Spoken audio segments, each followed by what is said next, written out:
हर एक से मोहब्बत भी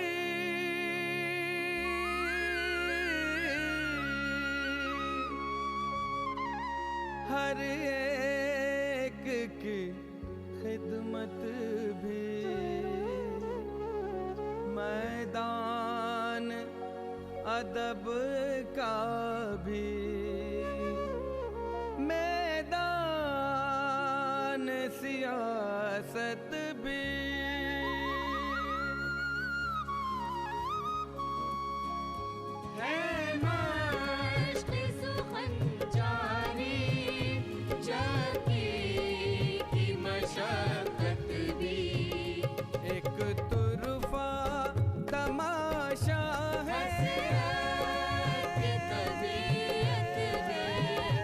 हसरत की तबीयत भी।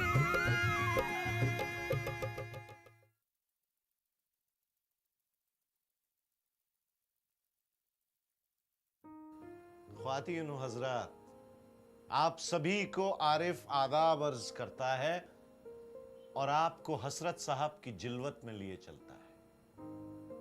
पिछला एपिसोड तो जरूर आपके हाफजे में ताजा होगा कि मौलाना ऐन उन्हीं दिनों गिरफ्तार कर लिए गए जब उनकी बिटिया की शादी सर पर थी। इस मामले में भी उन्होंने अपनी साबित कदमी का बेहतरीन सबूत दिया। इरशाद फरमाया कि शादी तयशुदा तारीख पर ही होगी, उनकी गैर मौजूदगी में ही सही। 2 साल जेल में रहे, सॉलिटरी सेल में सख्त तरीन अजियतें बर्दाश्त की, रिहा हुए और मैदान सियासत में एक नए अज़्म, एक नए इरादे, एक नए वलवले के साथ कूद पड़े। आपने यह भी गौर किया होगा कि मौलाना के सियासी इफ्कार में एक मखसूस तब्दीली रूनुमा हुई है।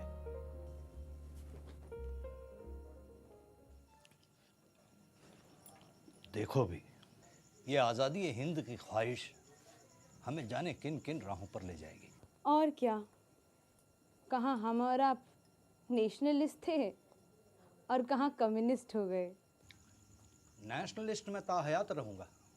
आज़ादी का तसव्वुर और उसके लिए दामे दर में सुखने कोशा रहना अगर नेशनलिज्म है तो हम और आप आला दर्जे के नेशनलिस्ट हैं। तो फिर कांग्रेस से बेजारी क्यों? मुझे कांग्रेस के चंद तौर तरीकों से बेजारी है, उसके नस्बुलैन से नहीं।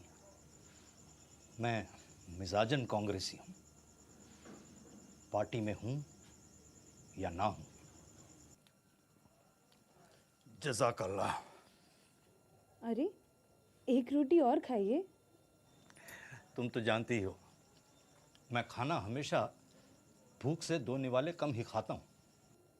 आप खाना ही 2 निवाले खाते हैं। मैं गांधी जी की आवाज पर लब्बैक कहता हूं और आप सबसे यह दरख्वास्त करता हूं कि इनफिरादी सत्याग्रह का मुजाहिरा इस शिद्दत से करें कि इनफिरादी सत्याग्रह अवामी सत्याग्रह की शक्ल ले ले। इतनी तादाद में गिरफ्तारी दीजिए कि जेलों में तिल रखने की भी जगह ना बचे। इतनी तादाद कि हुकूमत को फर्दन फर्दन मुकदमा चलाने के लिए अदालतें ना मिले, वकील ना मिले, मुंसिफ ना मिले। तभी 5-6 पुलिस वाले आए, मौलाना की तरफ बढ़े कि दूसरे सत्याग्रहियों की तरह मौलाना भी चूचरा किए बगैर अपने आप को गिरफ्तारी के लिए पेश कर देंगे। मगर मौलाना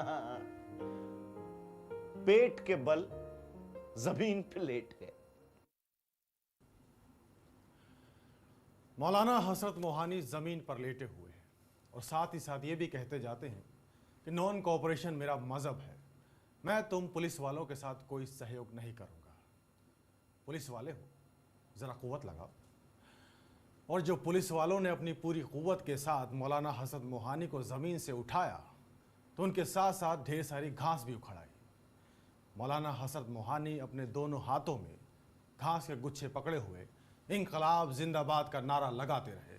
इंकलाब जिंदाबाद, इंकलाब जिंदाबाद, इंकलाब जिंदाबाद, इंकलाब जिंदाबाद, इंकलाब जिंदाबाद, इंकलाब जिंदाबाद। इनकलाब नहीं, इनकलाब। हजरत इनकलाब ही बोला करते थे, मैंने कहीं पढ़ा है। इंकलाब जिंदाबाद, इंकलाब जिंदाबाद, इंकलाब जिंदाबाद। बकौल फुरकत काकोरवी, सिपाहियों ने मौलाना हसरत को अमीनुद्दौला पार्क के बाहर खड़ी लारी में इस बेदर्दी से ठूस दिया जिस तरह इंजन में कोयला झोंका जाता है। मौलाना तमाम रास्ते अपने मखसूस अंदाज में इंकलाब जिंदाबाद के नारे लगाते रहे। बहरहाल मैं कहना यह चाहता था कि मौलाना का ख्याल दुरुस्त था कि इतनी तादाद में गिरफ्तारी दी जाए कि हुकूमत मुकदमा ना चलाने पर मजबूर हो जाए। यह मौलाना की वाहिद गिरफ्तारी थी कि उन्हें दूसरे दिन ही रिहा कर दिया गया, और पहली बार ऐसा हुआ कि गिरफ्तार होने के बावजूद उन पर मुकदमा नहीं चला, उन्हें सजा नहीं हुई। आखिरकार अंग्रेज हुकूमत हजारों लाखों लोगों पर मुकदमा कैसे चलाती, उन्हें किस जेल में रखती, उसके पास इतने वसाइल कहां थे। बहरहाल ये वही जमाना है जब भगत सिंह और चंद्रशेखर आजाद की इनकलाबी तहरीक भी नुक्ता-ए उरूज पर है। भगत सिंह और उनके सभी साथी लेजिस्लेटिव असेंबली में बॉम्ब फेंकने के जुर्म में गिरफ्तार हो चुके हैं। उन पे चलाया जा रहा मुकदमा भी अपनी आखिरी मंजिल में है। फैसला क्या होगा सबको मालूम है।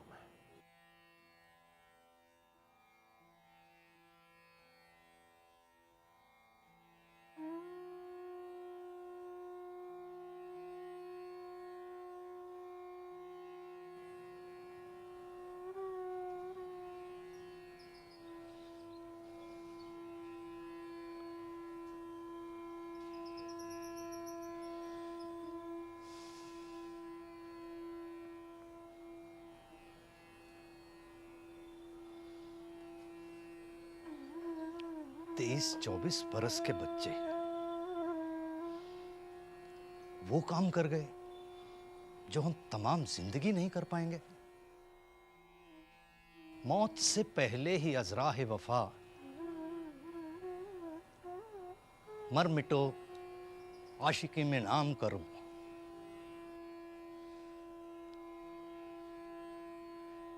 पूछते हैं वो जानिसारों को, तुम भी हसरत उठो सलाम करो। भगत सिंह जिंदाबाद, इंकलाब जिंदाबाद, इंकलाब जिंदाबाद। हमारी जिंदगी के महवर 3 M हैं, मक्का, मथुरा और मॉस्को। अच्छा, और हमारी जिंदगी के महवर 4 M हैं, यानी मक्का, मथुरा, मॉस्को और मौलाना। बेगम, हसरत की भी कबूल हो मथुरा में हाजिरी, हसरत की भी कबूल हो मथुरा में हाजिरी। सुनते हैं आशिकों पे तुम्हारा करम है खास, सुनते हैं आशिकों पे तुम्हारा करम है खास। हसरत की भी कबूल हो मथुरा में हाजिरी, हसरत की भी कबूल हो मथुरा में हाजिरी।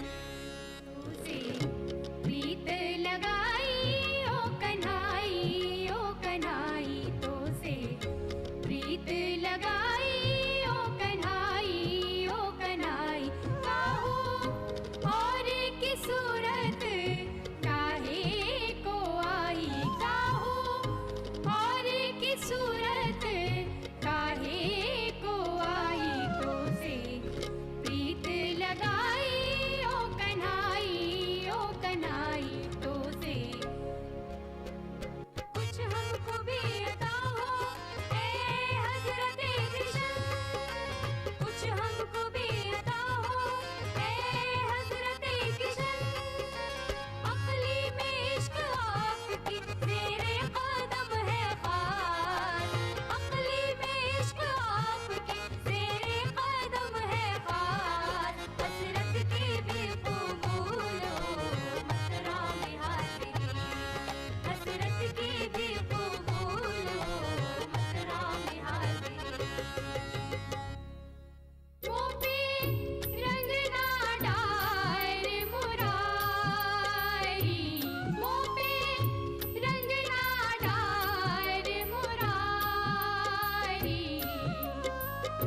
बिनती करत हूँ तिहारी,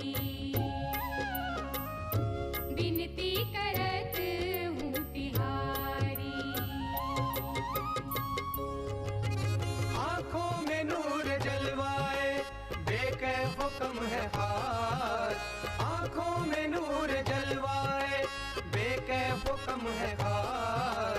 जब से नजर पे उनकी निगाहे करम है खास, निगाहे करम है खास, निगाहे करम है खास।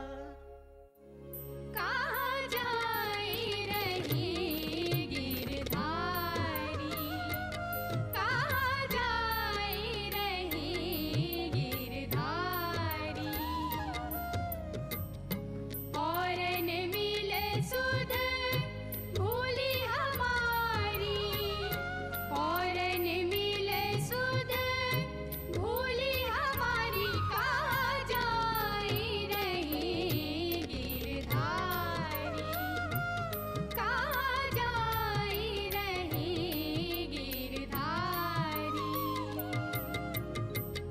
कसरत की भी कबूल हो मथुरा में हाजिरी, कसरत की भी कबूल हो मथुरा में हाजिरी। मथुरा शरीफ में तो हाजिरी जन्माष्टमी के मौके पर हर साल हो जाती है। अब हज का इरादा किया जाए खुदा कबूल करे। और इसी साल कबूल करे।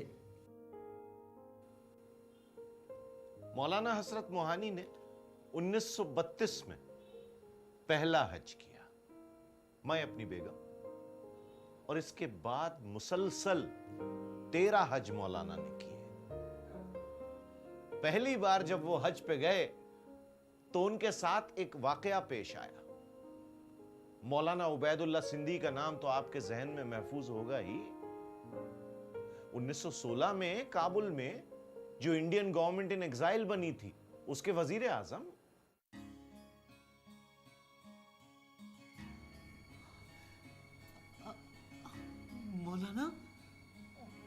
मौलाना उबैदुल्ला सिंधी साहब। जी हाँ, पर माफी दे आपका। अरे मैं हसरत। हसरत? मौलाना ये क्या कर रहे हैं आप? मेरा गला छोड़िए, लोग देख रहे हैं। अरे मैं तो आपसे गले मिलने को। तुमसे और गले लगा था, हाँ? और तुम तो हमारी फौज के लेफ्टिनेंट जनरल थे ना, हाँ?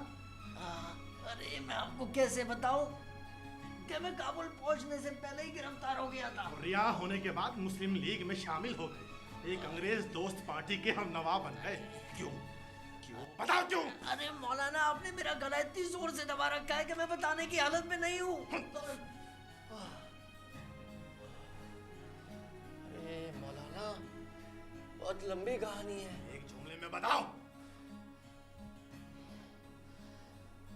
मौलाना, शेर ने अपना रास्ता नहीं छोड़ा, बल्कि औरों को भी राह रास्त पर ले आया है।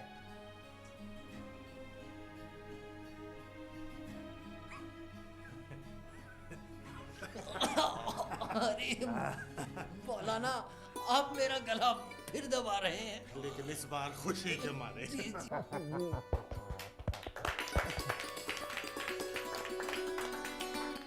सर कैसा लगा? अरे मेरे कमेंट्स बाद में, अभी परफॉर्मेंस जारी रखो। वो प्रेस रिपोर्टर वाला सीन करो।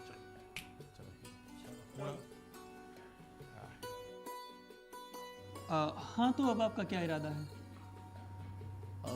मॉस्को के सफ़र का इरादा रखता हूँ, ताकि कम्युनिस्ट तहरीक के सिलसिले में मज़ीद मालूमात हासिल कर सकूँ। लेकिन अब तो आप कम्युनिस्ट पार्टी के मेंबर नहीं हैं। देखिए प्रेस रिपोर्टर साहब, मैं नज़रियाती तौर पर कम्युनिस्ट हूँ, और इसके लिए पार्टी का मेंबर होना ज़रूरी नहीं। लेकिन इसके लिए मुस्लिम लीग का मेंबर होना भी ज़रूरी नहीं। ज़रूरी है। मुस्लिम लीग में ऐसे मेंबरान होने चाहिए जो लीग को कम्युनिज्म से रोशनास कर सकें। और लीग के सिलसिले में ये ज़्यादा ज़रूरी है, क्योंकि लीग पर अभी भी ज़मींदारों और जागीरदारों का गलबा है। आप तो खुद भी जागीरदार हैं। जनाबे वाला, मैं अपनी जागीर की एक फूटी कौड़ी भी अपने ज़ाती इस्तेमाल में नहीं लाता हूँ। मेरी जागीर से पैदाशुदा सारा सरमाया काश्तकारों और मज़दूरों पर सर्फ होता है। अगर मुस्लिम लीग पे आपके सोशलिस्ट ख्यालात का असर ना हुआ तो? बात दुरुस्त है। मैं जल्दी एक नई पार्टी के क़याम का इरादा रखता हूँ। उसका नाम? आज़ाद पार्टी। वो क्यों? एक ऐसी पार्टी जिसका मकसद सिर्फ और सिर्फ हिंदुस्तान की आज़ादी हो, जिसका कोई मजहबी एजेंडा ना हो और जो हिंदुस्तान के गरीब लोगों यानी मजदूरों और काश्तकारों की भरपूर नुमाइंदगी कर सके।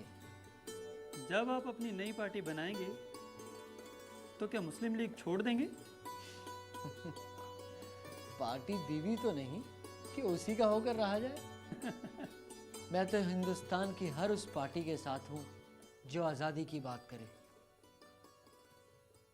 मैं तो आपको ये बताना ही भूल गया कि 1930 तक खिलाफत तहरीक मांद पड़ गई थी। तुर्कों ने खिलाफत पर अपना हक खत्म कर देने का ऐलान किया, लेकिन खिलाफत तहरीक के जेर असर तहरीक आजादी और हिंदू मुस्लिम इत्तेहाद को जो जिला मिली थी, मौलाना उसे रायगा नहीं जाने देना चाहते। नतीजतन उन्होंने मौलाना जफर अली खां और दीगर साथियों के साथ मिलकर मजलिस एहरार कायम की, जिसका मकसद मुकम्मल आजादी, हिंदू मुस्लिम इत्तेहाद और खुसूसन मुसलमानों को मुकम्मल आजादी की तरफ रागिब करना था। मौलाना ने एहरार पार्टी की शाख यूपी में भी कायम की और इस हद तक मजलिस एहरार की आबियारी में लग गए कि उन्हें सैयदुल एहरार कहा जाने लगा। मौलाना उन दिनों हर उस प्लेटफॉर्म पे नजर आते जिसका मकसद मुल्क की आजादी था, ख्वाह वो all India Muslim nationalist conference हो, ख्वाह जमियतुल उलेमा हिंद हो। हसरत साहब, आप तो कंप्लीट इंडिपेंडेंस की बात करते हैं, लेकिन मुस्लिम लीग तो सिर्फ सेल्फ रूल की बात करती है। मुस्लिम लीग को भी कंप्लीट इंडिपेंडेंस की मांग रखनी होगी। 1937 में लखनऊ में मुस्लिम लीग का जो सालाना इजलास है, उसमें मैं पूरी कोशिश करूंगा कि मुस्लिम लीग मेरी आज़ादी कामिल की करारदाद मंजूर कर ले। ये कोशिश तो आपने 1922 में भी की थी, उसका क्या फायदा हुआ? देर आयद दुरुस्त आयद।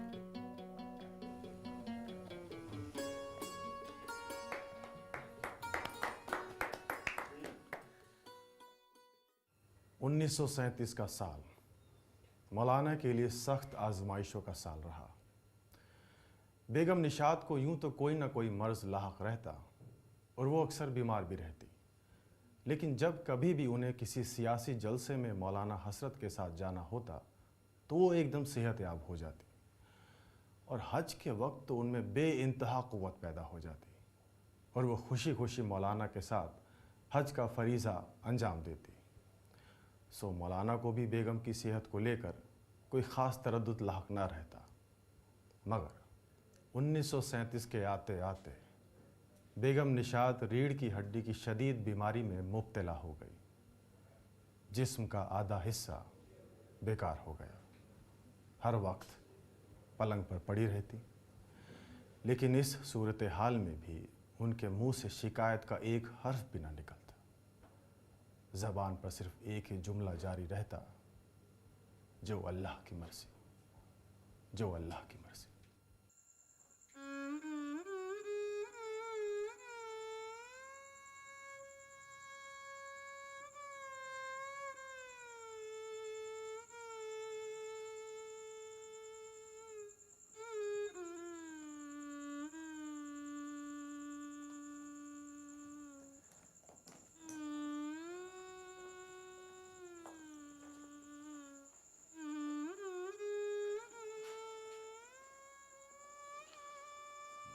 ला इलाज है।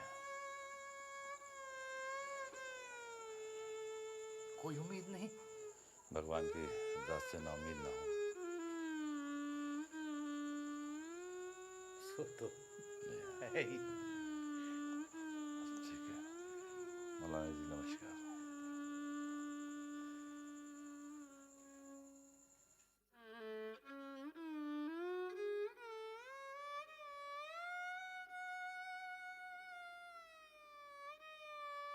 मुबारक हो। डॉक्टर साहब कहते हैं कि मर्ज लाइलाज नहीं है। आप मेरे करीब आइए। मेरा हाथ थाम लीजिए।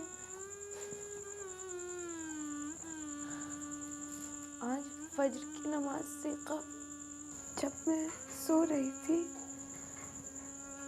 तो ख्वाब में मेरे सल्लल्लाहु अलैहि वसल्लम आए। मैंने हुजूर का दामन थाम लिया और कहा, हुजूर आप मुझे मदीने ले चले।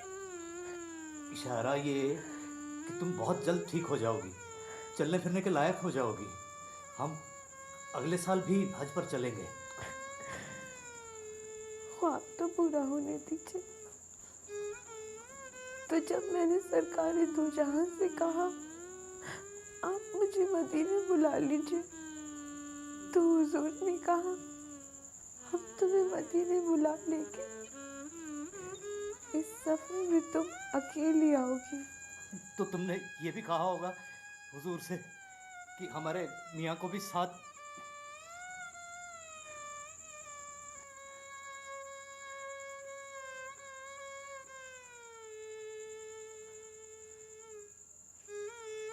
तुमने सिफारिश की होगी।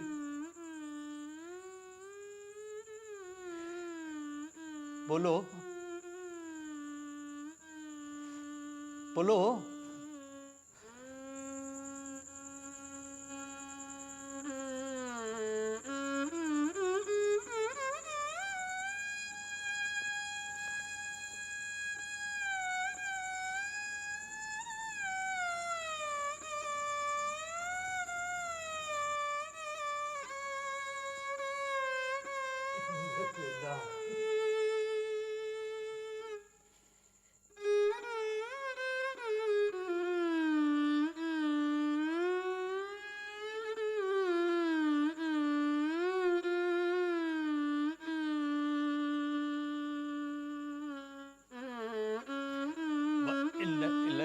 राजेऊ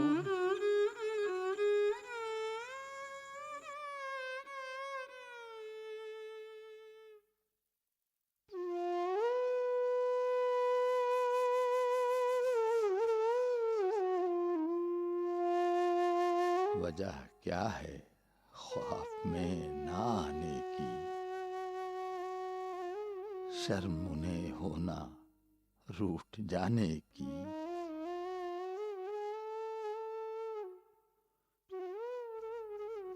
रश्क बाकी है अब न कोई रकीब, न जरूरत किसी बहाने की।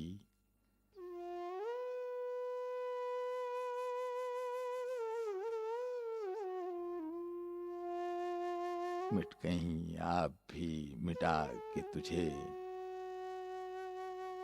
सख्तियां खुद बखुद जमाने की।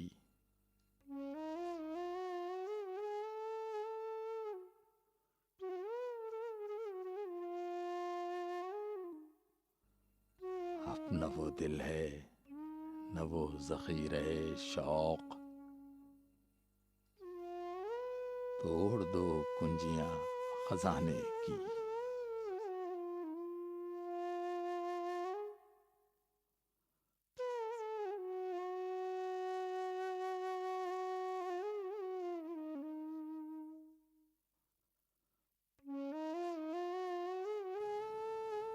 उनके बाद अब वो क्या हुई हसरत, दिल फरेबी तेरे फसाने की।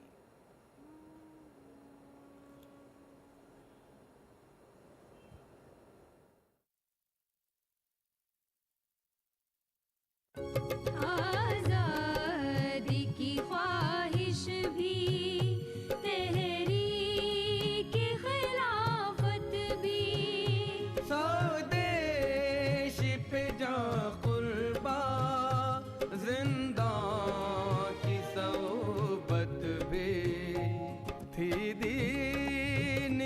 पाबंदी और कृष्ण से रग़बत भी। बंसी भी बजाते थे, करते थे तिलावत भी। एक तुरफा तमाशा है हसरत की तबीयत भी। आप लड़के वालों से कहना कि इतनी संस्कारी है वो, इतनी संस्कारी।